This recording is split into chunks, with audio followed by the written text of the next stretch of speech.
I'm Alex Hayes, 33 years old, the daughter my family trained themselves not to see. For years, I thought silence would keep the peace. Now I know silence only feeds their cruelty. At every dinner, my father carved pride into Charlotte's plate. My mother polished her every flaw into perfection, and Charlotte basked in praise as though it were sunlight made only for her. My place at the table? A shadow, tolerated but never celebrated. The night they toasted Charlotte's grades, father's voice softened with pride. Then his gaze cut to me, his tone like a blade. Every scar you carry, Alex, is just another failure dressed as effort. You'll never outrank me, not in this house, not in this life. The table chuckled, and mother's words landed sharper still. Discipline is all she lacks. Charlotte never needed correction. That was the moment I understood I wasn't overlooked. I was erased. Ever been told you don't matter in your own family? Hit like if someone ever tried to write you out of your own story.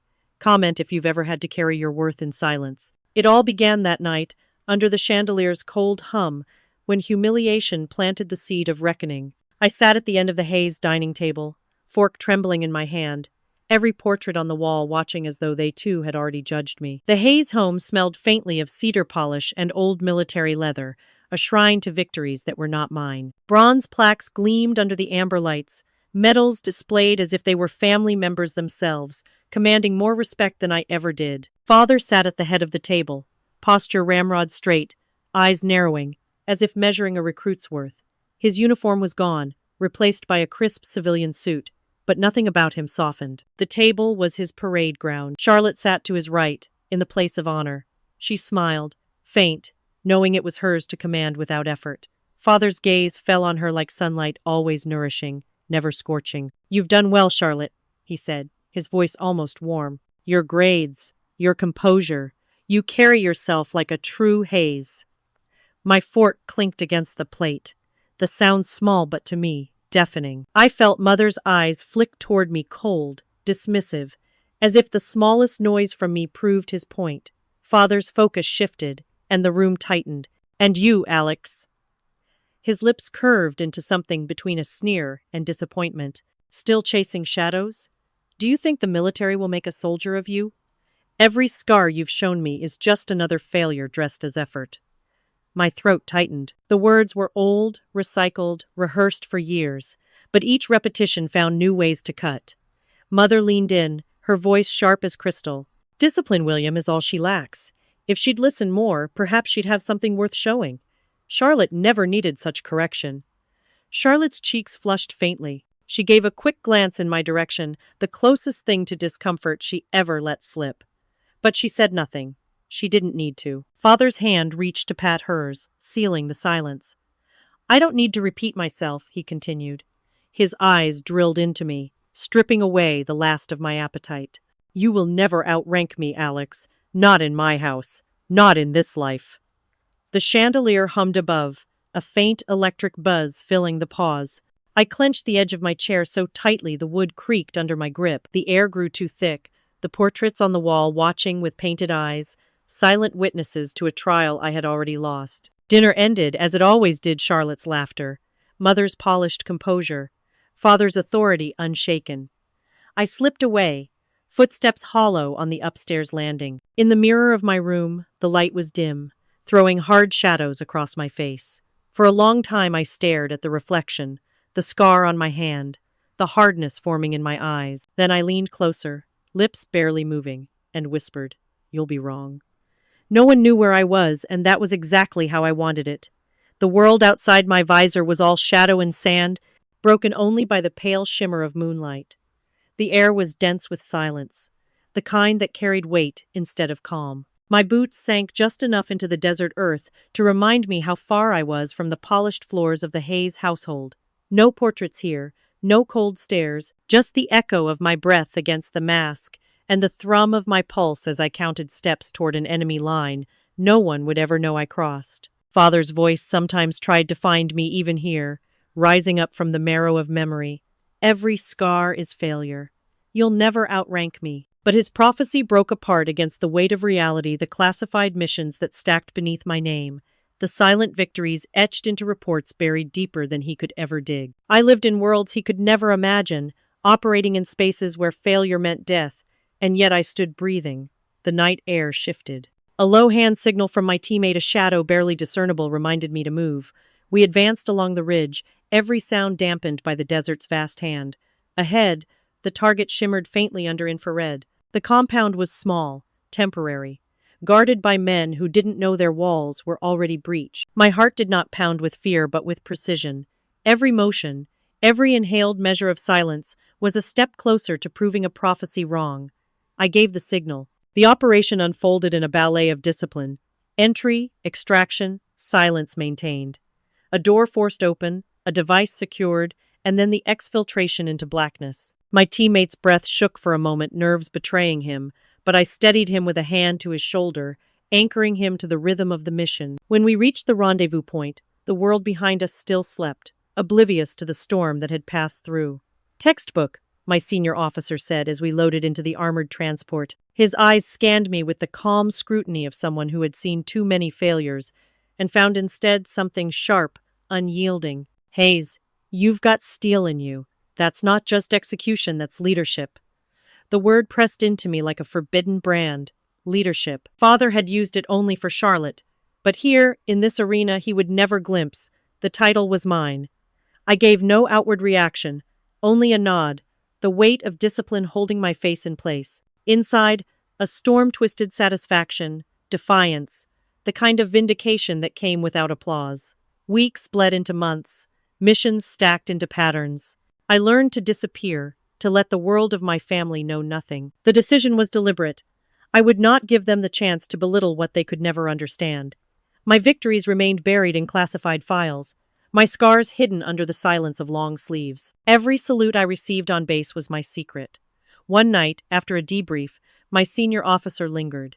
He spoke quietly, his words meant for me alone. "There's a list. Candidates for higher command. Your name's on it." He didn't smile, men like him. Didn't smile at such things, but the weight of his tone was heavier than celebration. It was recognition, an opening to a door I had been told would never exist for me. I sat in my quarters later, staring at the sand-stained boots by the cot. The thought gnawed at me, both triumph and ache. To climb in silence was to build a mountain no one would see. But perhaps one day, the summit would cast a shadow big enough to touch home. The knock on the door broke my thoughts. A courier stood in the dim light, envelope in hand. I tore it open, scanning the neat lines of ink. An invitation. Charlotte's promotion ceremony. My mother didn't call to ask how I was, she called to invite me to Charlotte's coronation. The words slipped through the receiver with that same clipped tone she had always used, the kind that managed to make even a greeting feel like a reprimand. I sat in my apartment, one lamp throwing its narrow cone of light across the scattered files on my desk. The shadows were long, stretching toward the corners where I often let silence swallow me. It wasn't home, it was barely even mine, but it was the only space where their voices couldn't fill the walls. Until tonight. "Charlotte's promotion," Mother said, crisp as glass. "The ceremony will be grand. Everyone who matters will be there. I trust you'll make the effort." Her phrasing left no space for refusal, only the implication that absence would be another black mark against me. The faint hum of chatter leaked through the line. Charlotte's laughter, light and triumphant, floated in the background. She didn't need to speak to make her presence known. Her joy had always been a spotlight, and my role, the shadow cast behind it. I gripped the phone tighter. "I'll come," I said simply, voice level, though it took effort to flatten the edges of defiance. Mother's tone sharpened. "Wear that little uniform of yours, don't embarrass yourself." The pause that followed was deliberate. I could almost see her lips curling, the satisfaction she drew from reminding me that in her eyes, my career was ornamental at best. A costume, not an achievement. Charlotte's voice broke in then, closer to the receiver, warm and saccharine. "Alex, it'll be so exciting to have you there. They're calling it the biggest ceremony of the year. Father says it's exactly what the family deserves." I let her words hang. She wasn't cruel in tone, not like Mother, but her cheerfulness carried its own sting, a reminder of how natural it was for her to be the Hayes family's crown jewel. Mother returned, her voice lower now, as if she wanted the blade to land clean. "And Alex, do us a favor. Leave your delusions of grandeur at home. That insignia of yours?" The disdain in her laugh was unmistakable. "It's a joke." The silence afterward was cavernous, as though the insult had sucked the air out of the room. My hand trembled once, just enough to feel the weight of her words settle. Old wounds stirred, scars I had carried since childhood flaring with memory. Failure, disappointment, lesser haze. She had wrapped every version of me in those labels. Tonight, she had merely given them a sharper edge. But then my eyes shifted across the room. The uniform hung where I had left it, pressed, ready. The insignia caught the lamplight subtle, steady, not begging for recognition, yet undeniable in its gleam. I let the sight hold me, ground me. Slowly, deliberately, my lips curved upward. I smiled knowingly. All eyes turned to Charlotte. I was only a shadow in the crowd. The auditorium shimmered with polished marble floors and banners heavy with color, the kind of staging designed to impress dignitaries as much as honor officers. Rows of uniforms lined the seats, a forest of medals and polished shoes. The hum of conversation was low but charged, like electricity trapped beneath a ceiling of flags. Charlotte moved through it all with effortless grace, golden hair catching the light, the Hayes family darling at her pinnacle. Every pair of eyes tracked her ascent as though she had been born to occupy the stage. I walked behind the rows, my boots clicking softly against the stone. The weight of my own uniform pressed against me like a second skin. My insignia caught faint glimmers of light but drew no notice. Mother's words still rang in my ear that insignia is a joke, and I carried them like a blade tucked beneath my ribs. The hall smelled of polish and expectation, but for me it was laced with the faint copper tang of memory. Nights spent proving myself on fields where no audience clapped. Charlotte reached the stage, her figure tall and assured beneath the glow of spotlights. William sat straighter in his seat, his chest swelling with pride, while Margaret leaned forward, eyes glittering. Their daughter, the golden child, was about to be crowned with the authority they believed was rightfully hers. "Ladies and gentlemen," the announcer began, voice deep and resonant, "today we honor Major Charlotte Hayes for her exemplary service and dedication." Applause thundered across the hall, a storm of admiration. I clapped too, slow and steady, though my pulse pounded with a different rhythm. Margaret leaned toward me, her perfume sharp, her whisper sharp enough to cut. "At least you wore it," she said, eyes flicking to the stars pinned to my chest. "Though honestly, Alex, that little costume of yours only makes the contrast worse. Charlotte is real. Your background." Her words burned, but I held still, expression calm. My gaze locked on Charlotte as the commander stepped forward, placing the new insignia into her hands. She lifted it, beaming, her smile radiant enough to fill the hall. The applause swelled again, echoing like victory itself. And then, in the midst of it, the air shifted. A pause, almost imperceptible, like the intake of a collective breath. The base commander turned not toward Charlotte, but toward me. His eyes locked on mine with the weight of recognition, his hand lifting in salute. "General Hayes, ma'am." The words cracked like thunder in the silent hall. Chairs scraped, boots struck the floor. One by one, then all at once, the audience rose. The entire hall saluted, a wall of bodies standing in reverence, the sound of discipline filling the air with a sharp, unified clap of heels. Margaret froze, lips parting but no sound emerging. The disdain that had dripped from her tongue moments before evaporated into raw disbelief. William's face drained of color, his authority crumbling in the silence between salutes. And Charlotte, she turned slowly, her eyes wide, her hand still clutching the insignia she thought defined triumph. Her gaze met mine, and in that moment she looked not victorious, but haunted like she had seen a ghost she couldn't understand. For the first time in his life, my father looked afraid of me. The reception hall hummed with laughter and clinking glasses, but the sound felt muffled, as though I were listening from underwater. The applause from the ceremony still lingered in the air like smoke, impossible to clear. Officers approached me with respectful nods, each salute punctuating the truth no one in my family had ever dared to imagine. I had surpassed them. Yet the recognition that mattered most wasn't in the ranks of strangers. It was in the lines etched across my father's face as he lingered in the corner, rigid, eyes darting toward me with something he had never allowed himself to show fear. He tried to mask it. William Hayes, the man who built his life on control, stood tall, shoulders squared, whiskey glass steady in his hand. But I had learned long ago to read the cracks beneath his posture. Tonight, those cracks were spreading. "You've certainly made an impression," he said finally, his voice carrying just enough for only me to hear. "Unexpected, of course. They're calling it remarkable, but let's not let theatrics outweigh substance." His words were polished, but they trembled at the edges. I faced him evenly, my uniform catching the light in quiet defiance. Remarkable? That's a new word from you. Usually it's failure, disappointment, or background noise. I let the words settle, then added, "Tell me, Father, when was the last time you even asked where I was, what I was doing?" His jaw tightened. The glass in his hand tilted, amber liquid threatening to spill before he corrected it. He leaned closer, the smell of alcohol sharp, his voice dropping into a hiss. "This rank doesn't change who you are. You can stand here and bask in their admiration, but you will always be the lesser Hayes in this family." Margaret swept in, her pearls clicking softly against her collarbone. "Enough," she whispered sharply, eyes darting to the surrounding officers who stole curious glances their way. "This isn't the place. People are watching." She reached for his arm, but he shook her off. Charlotte stood just beyond them, smile plastered on her face for the crowd, but her hands twisted the edge of her clutch nervously. She didn't interrupt. Perhaps she couldn't. I took a measured step closer, my voice calm, but cold. "The difference between us, Father, is that I earned every star on this uniform. You never cared enough to see that. Maybe you were too busy making sure I believed I'd never measure up." His mask slipped. His voice rose, louder than he intended, cracking across the corner of the hall.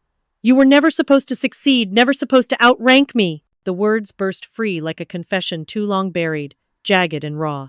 Conversations around us stuttered, eyes turning. Margaret's face went pale, her hand clutching his sleeve now in desperation. Charlotte's gaze dropped, unable to meet mine. But for me, time stilled. His admission was not surprise, it was confirmation. And with it, memory surged. My mind leapt back to the envelope I had hidden away since 2016, sealed tight, waiting for the day I might need it. The weight of it returned to me now, heavy and promising. I remembered where I had placed it, untouched, patient in the darkness. 7 years I avoid it. Tonight, I keep it open.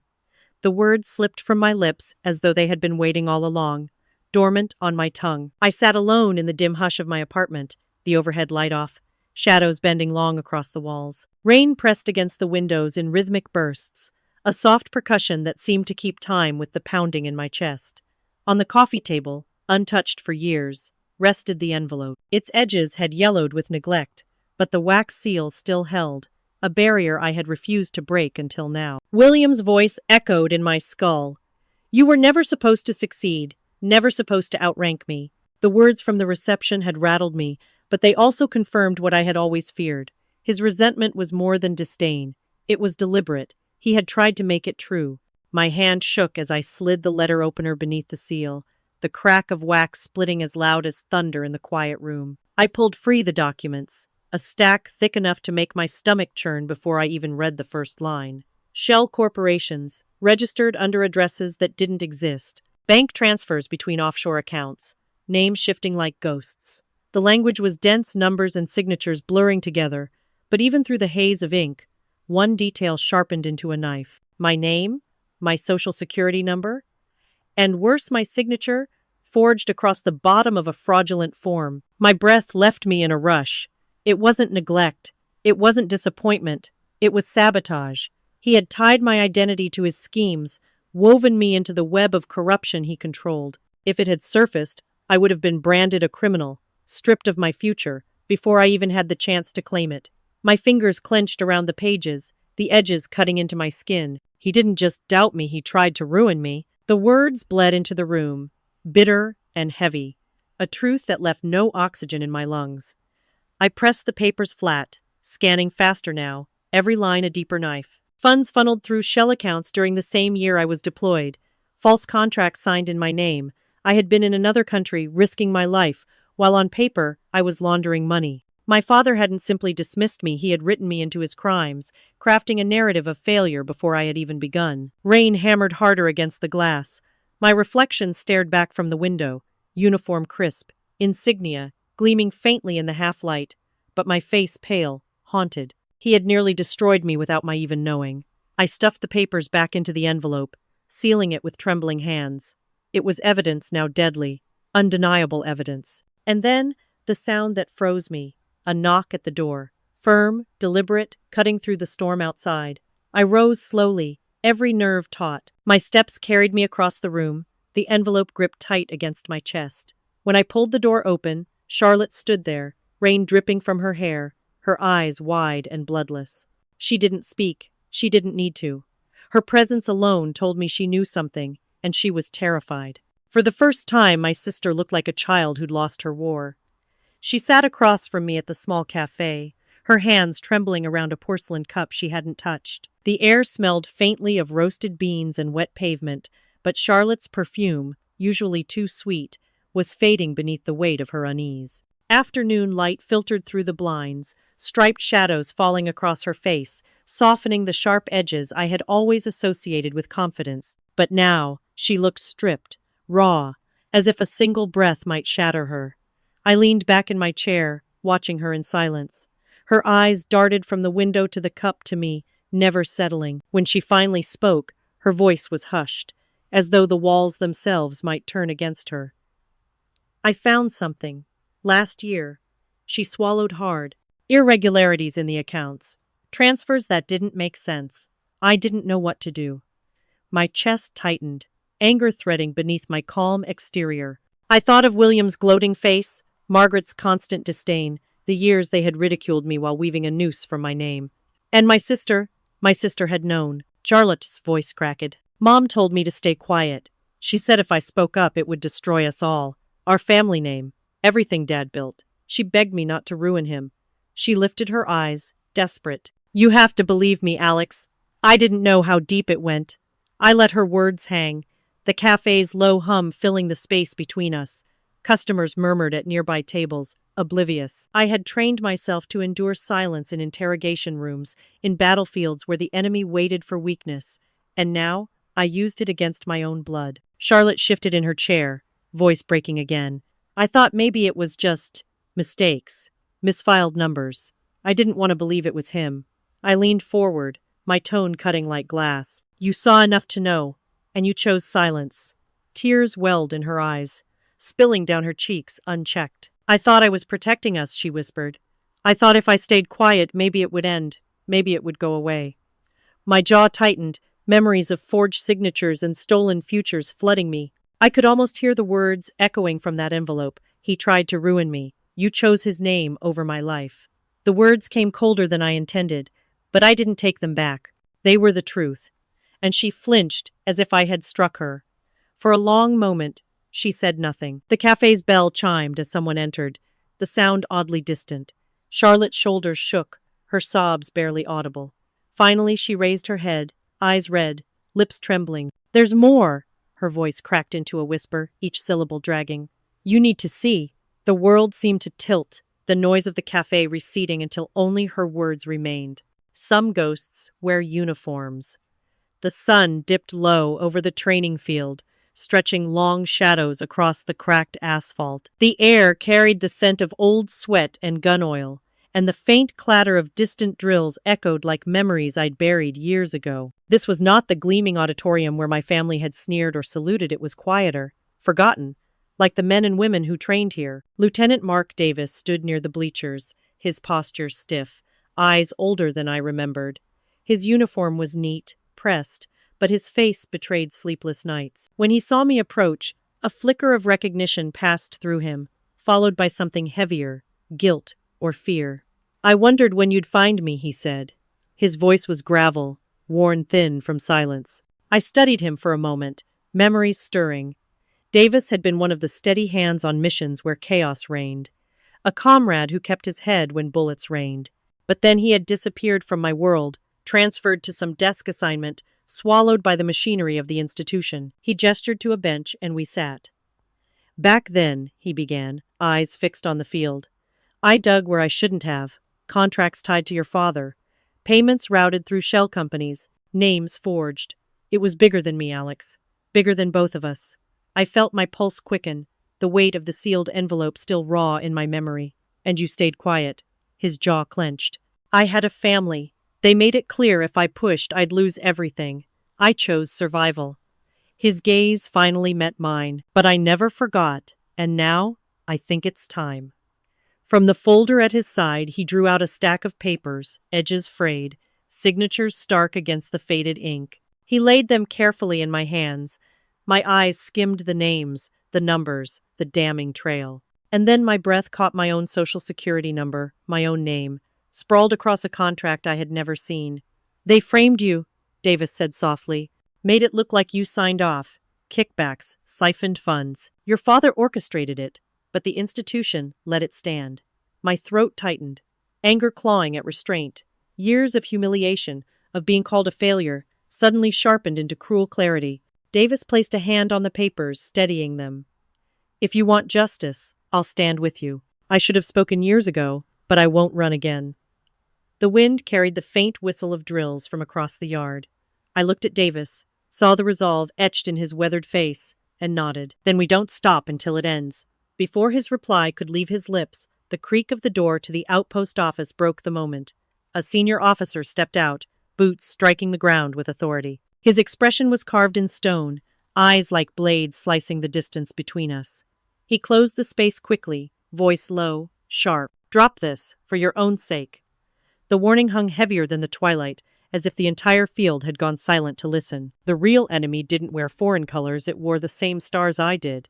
The boardroom smelled faintly of stale coffee and leather, its blinds drawn tight against the afternoon light. Fluorescent bulbs buzzed overhead, casting a pallid glow across the long mahogany table where power lived behind closed doors. I sat at one end, the documents Davis had handed me sealed in my folder, their weight heavier than any weapon I had ever carried. Across from me, two generals leaned back in their chairs, the glint of their insignia catching the light like cold steel. Davis sat off to the side, shoulders rigid, his silence more eloquent than any words. One general, a man with thinning gray hair and the aura of someone used to command, steepled his fingers. His voice was measured, deliberate, as though rehearsed. "General Hayes, we appreciate your zeal. But what you're pursuing is not only dangerous, it is corrosive. To drag your father's name into scandal is to drag the army with it." The second general, broader and more severe, leaned forward, voice a low growl. "Men like William Hayes built this institution. Expose him, and you don't just shame your family, you shame us all." I stared at them, pulse steady, though my hand itched to crush the folder between my fingers. "You speak of honor," I said, my words sharp but controlled. "But honor dies when the truth is buried beneath lies." The gray-haired general sighed, as if addressing a stubborn child. From beneath the table, he slid a folder toward me. Its label was stark, clinical, non-disclosure agreement. His eyes held mine with unflinching calm. "Sign this. Walk away. You'll be protected. Your career will remain untarnished. We'll ensure your name shines brighter than ever. But this crusade ends here." The room felt colder. I glanced at Davis. His lips tightened, but he said nothing. He had warned me in silence from the beginning these walls were fortified not by bricks, but by loyalty oaths and buried truths. I lifted the folder, flipping it open. Lines of legal jargon blurred into shackles. At the bottom, a blank space awaited my name, the same name they had forged before to destroy me. My father's ghost lingered in the air, smug and untouchable. I snapped the folder shut. "You want me to protect the uniform," I said, rising to my feet. "But the uniform is already stained, and I won't be the one to keep it clean with silence." The broader general's jaw hardened. "Careful, Hayes. You don't know how deep this goes." I pushed back my chair, the scrape of metal legs loud in the dim room. "Then I'll find out. Alone, if I must." The silence that followed was thick, hostile. Davis's eyes followed me as I strode to the door, his unspoken support balanced by the general's heavy disapproval. I knew I had crossed a line that couldn't be erased. In the hallway, the cool air hit me like freedom and fire all at once. My phone buzzed in my pocket, the vibration sharp against the quiet. I pulled it out, frowning at the screen. The number was unfamiliar, but the text was chillingly clear. Director Samuel Carson. When the system knocks, you don't always know if it's rescue or execution. The federal conference room was stripped of personality. A sterile box of white walls, humming vents, and a long steel table that gleamed beneath fluorescent light. The air smelled faintly of disinfectant, as though truth itself had to be sanitized before it was allowed inside. Davis sat beside me, silent but steady, while across the table a man in a tailored suit studied me, with a gaze that carried the weight of entire agencies. Director Samuel Carson did not waste his time on courtesies. His presence was both invitation and threat. On the table lay a folder thicker than any I had opened before, its edges lined with sticky tabs and highlights. Carson slid it toward me without a word.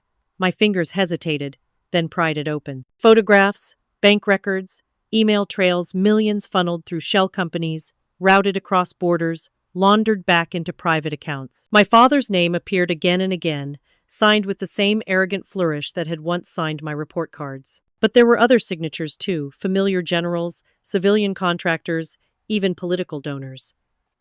"You see the scale now," Carson said, voice calm but edged like a scalpel. "This isn't just William Hayes, it's a system.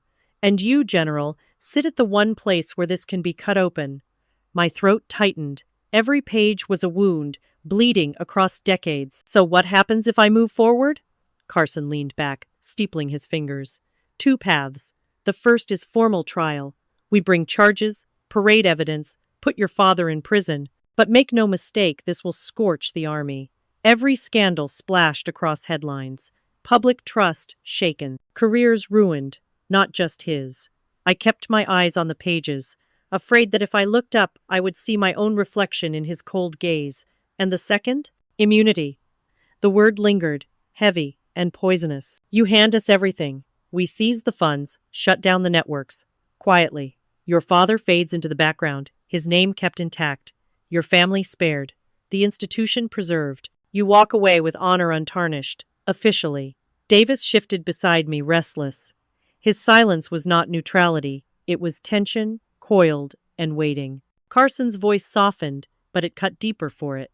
"The power is yours, General Hayes. You decide if this story becomes a reckoning or a cover-up." I stared at the documents, at the millions that had bought silence, at the signatures that betrayed oaths, at the history of a father who had always told me I would never outrank him. My hands trembled on the table, not from fear but from the enormity of choice.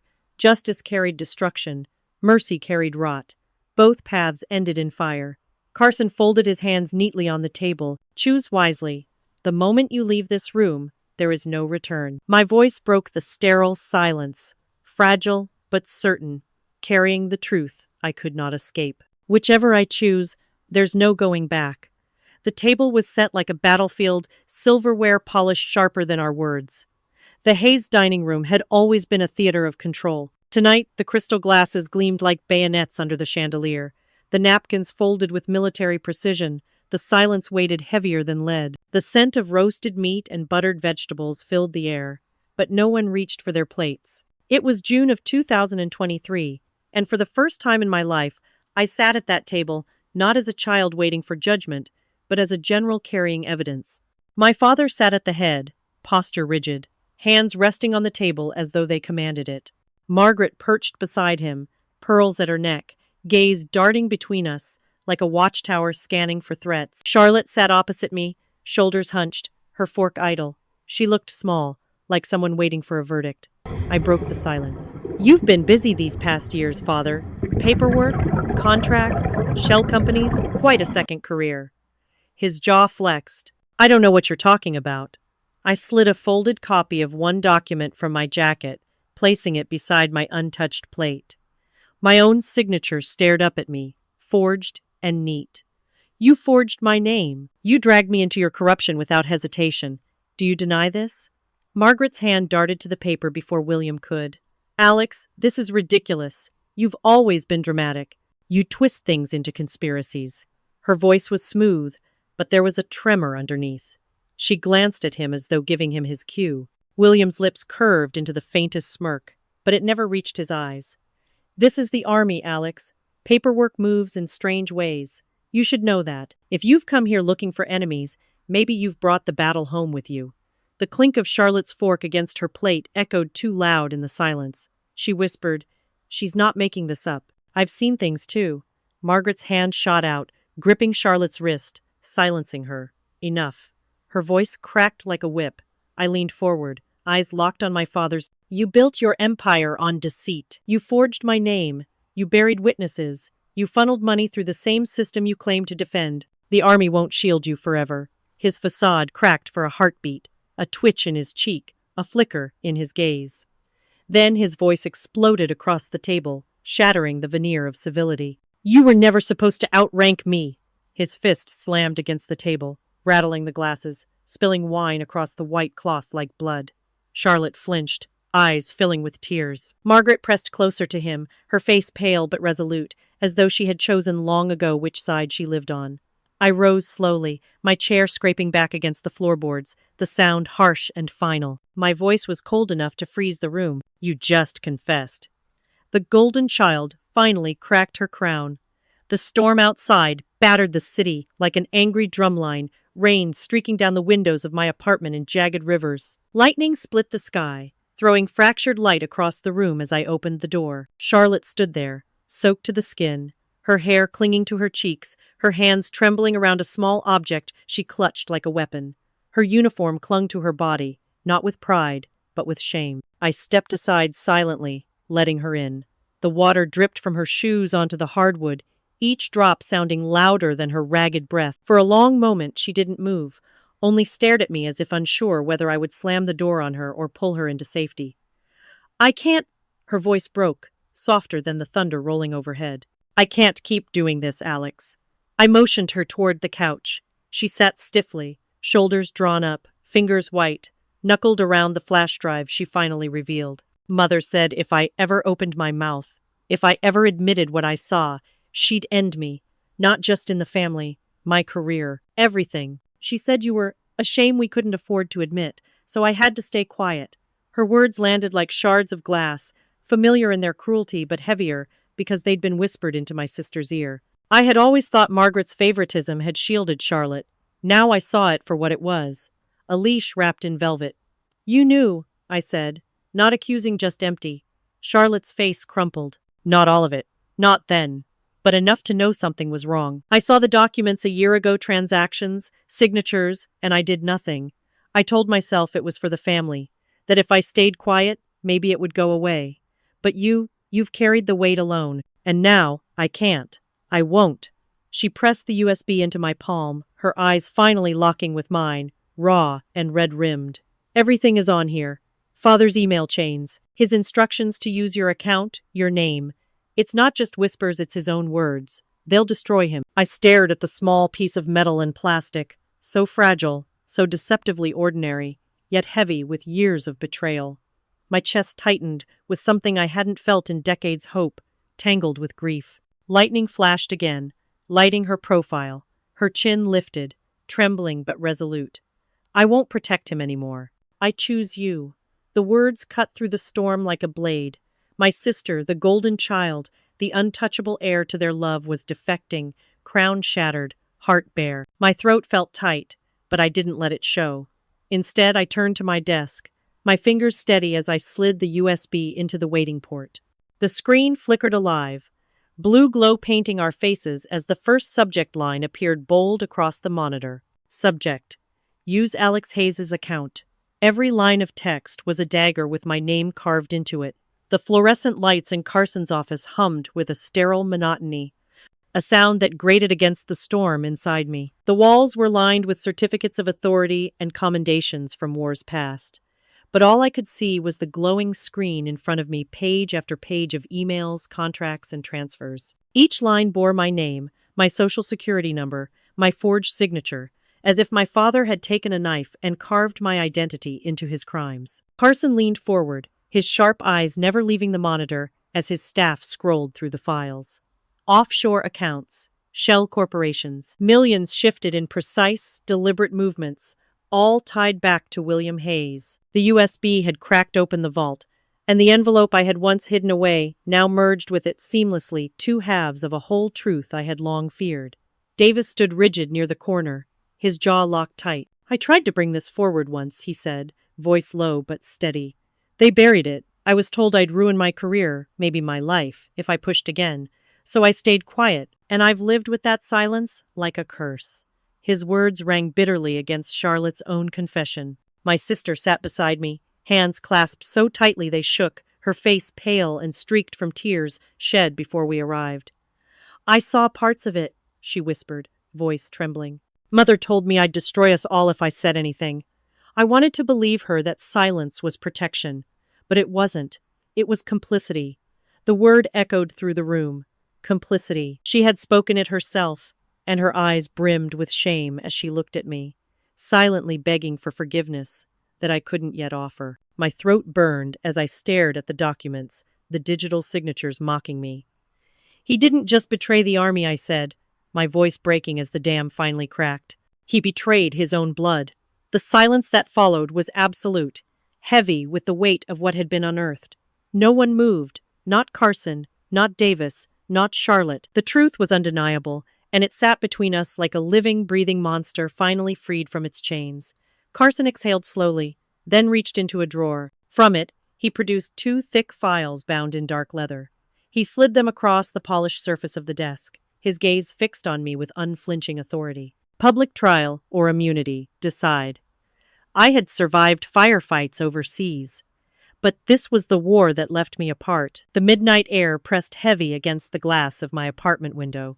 Beyond it, the city glowed in fractured lights, a battlefield of towers and neon that looked nothing like the deserts where I had once bled. My reflection stared back at me from the pain-hardened eyes, the faint scar along my jaw, the uniform folded neatly on the chair behind me. I had faced bullets, mortars, ambushes and shadows. None of them had hollowed me out the way this choice did. I let the files sit unopened on the table. Carson's ultimatum echoed through my skull: public trial or immunity. My hands shook, not from fear of combat, but from the suffocating weight of knowing whichever path I chose would scar more than me. Memory crept in like smoke. Father's voice from a decade past, sharp and venomous. You'll never outrank me. Mother's whisper, don't embarrass us. Charlotte's laughter, once innocent, now curdled by complicity. Every humiliation replayed as if the house itself had carved them into my bones. I remembered dinners where my silence was mocked, where my insignia was treated as theater instead of honor. They hadn't just doubted me, they had erased me, piece by piece. I closed my eyes, letting the years of silence unravel. What would a trial mean? William in chains, Margaret in disgrace, Charlotte broken under the shadow of his sins. The army dragged into scandal, headlines bleeding with shame. Justice, yes, but scorched earth. Would I really stand on their ruins and call it victory? And mercy, what did that mean? To shield them, knowing what they'd done to me? To let their crimes be smothered under immunity, so long as the machine devoured the evidence and moved on? Was that integrity or surrender? The storm in my chest surged until it was almost unbearable. My breath came shallow, each inhalation burning like shrapnel. Then, out of the chaos, clarity struck. I could hear Davis's voice telling me silence had been a curse. I could see Charlotte's tears when she finally handed me the USB. I could even feel the ghost of who I was before all of this began, a soldier who believed in something higher than bloodlines. I would not become him, not William Hayes, not the man who forged his own daughter into a scapegoat. I would not inherit his legacy of corruption masked as power. My war was not about revenge, it was about ending the cycle before it consumed me. I won't become him, I whispered into the empty apartment, my throat raw, tears hot against my skin. I'll end this on my terms.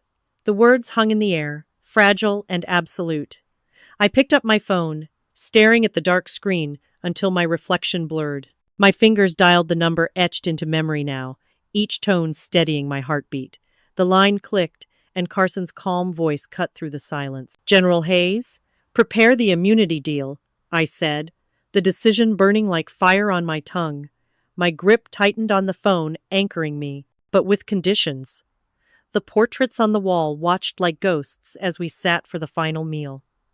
The dining room looked the same as it always had, mahogany table polished to a sterile gleam, chandeliers dripping with light that seemed too heavy, too judgmental. The faces in oil frames, my grandfather in full uniform, long-dead generals with medals like armor stared down at us. But tonight their gaze was different. It was as if they had gathered to witness the reckoning. William sat at the head of the table, his posture straight as ever, fork clinking with deliberate calm. He sneered before the first bite even touched his mouth. So this is it? The great General Hayes, merciful enough to save the family's name. I knew you'd never have the spine to destroy us. His voice was soaked with contempt, the same tone I had endured as a child when failure was draped across my shoulders like a scarlet letter. But this time the venom slid off me. I didn't flinch. You think I spared you? I said, my tone steady, sharp enough to cut through the heavy silence. I spared myself. You destroyed yourself long ago, and I only refused to burn with you. The words landed like a blade in the quiet. Margaret's knife froze against her plate, her hands trembling as porcelain clinked against silver. For the first time, her mask cracked. Tears welled, running in quiet streams down a face that had only ever shown me cold disdain. She tried to form words in apology, maybe, but all that came out was a broken sob. Charlotte shifted beside me, her voice soft but firm. She's right. Her eyes, glassy but unyielding, locked on William. You called me the golden child, father, but I was nothing more than your shield. I won't hide behind you anymore. Not from her. Not from the truth. Her words shattered the illusion that had bound this family together for decades. William's sneer faltered, his jaw tightening, though pride still clung to him like armor. His eyes flicked toward Margaret, then back to me, searching for a foothold he no longer had. I leaned forward, my voice low, deliberate. You didn't protect me. You were protecting yourself from me. The silence that followed was absolute, ringing louder than any explosion I'd survived overseas. William's face drained of color, his lips parting as if to fire back, but no words came. He had nothing left, no authority, no weapon, no power over me. I stood, pushing my chair back. The sound scraped through the silence like a verdict. Without another glance at the table, I walked toward the door, past the portraits, past the ghosts of this house that had tried to define me. Their judgment no longer mattered. The night air greeted me with a chill that tasted like freedom. Waiting at the edge of the driveway, beneath the glow of a solitary streetlight, was Davis, his shoulders squared, his eyes steady. As I stepped into the night, he raised his hand in salute crisp, unwavering, not to a rank or a uniform, but to me. For the first time, I let the salute stand unbroken. Then I turned toward the darkness beyond the house, finally walking free of its shadow. The long war of silence, betrayal, and shadows closed not with explosions, but with a single act of courage that could no longer be denied. Justice did not arrive swiftly, but it arrived decisively, stripping away the illusions of power and leaving only truth standing in the ruins of deceit. When injustice is met with unwavering resolve, the final verdict echoes beyond the battlefield. It rewrites the very story of a life once buried.